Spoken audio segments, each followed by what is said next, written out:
Salut à tous, j'espère que vous allez bien. Nouvelle vidéo où avec Léa, on va analyser cette fois-ci le jambon blanc. Alors le jambon blanc, c'est pratique, on en retrouve des dizaines de sortes dans le supermarché et comme on dit, tout est bon dans le cochon, mais est-ce le cas pour le jambon blanc? Quand vous l'achetez chez le boucher, il est un peu gris, fibreux, se disloque, alors que celui du supermarché, il est tout beau, il est tout rose, tout lisse, bref, ce n'est pas la même chose. Et on va vous dire pourquoi. La recette traditionnelle, c'est du porc et puis c'est tout. Alors, comme vous le savez, pour chaque produit, après la question de la recette traditionnelle, c'est autour des 3 S. Donc, le sucre, le sel et les graisses saturées. Alors, ça peut vous surprendre, mais on va retrouver dans le jambon industriel du sucre ajouté, souvent sous forme de dextrose. Alors, veillez à ce que le jambon ne contienne pas plus d'1 gramme au 100 grammes de sucre. Ensuite, le jambon, on le sait tous, c'est un produit qui est salé, mais faites attention à ce que 2 tranches n'apportent pas plus qu'1 gramme de sel.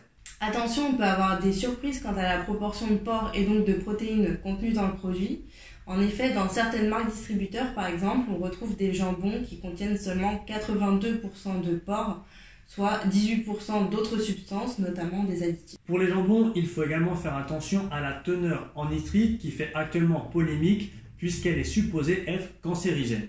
Donc pour les nitrites, c'est un petit peu la même chose que le sel. Notre alimentation est déjà prédisposée à nous en faire consommer, il faut donc veiller à ne pas en surconsommer. Actuellement, la vente de jambon industriel avec le flocage sans nitrite est un grand argument commercial, mais ce n'est pas en fait réellement intéressant puisque ce sel de nitrite est remplacé par des bouillons de légumes qui eux-mêmes contiennent déjà du nitrite. Si vous consommez donc du jambon très fréquemment, pensez à bien le choisir sans nitrite. Mais attention, comme je viens de l'expliquer, ce n'est pas sans nitrite, mais avec des nitrites issus de bouillons de légumes. Donc lisez bien les étiquettes parce que très souvent, il y a une petite astérisque qui vous indique que les nitrites viennent des légumes.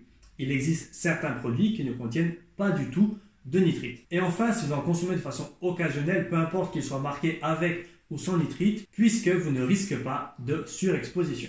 Au final, on va vous dresser le tableau du produit idéal. Donc c'est un jambon qui contient une liste d'ingrédients courte, avec le minimum d'additifs, pas d'arôme artificiel, pas de colorant, pas de conservateur, qui apporte au maximum 1 g de sel pour 2 tranches et qui ne contient pas de sel de nitrite ni de nitrite d'origine naturelle. On espère que cette vidéo vous aura plu. Pensez à liker et à vous abonner.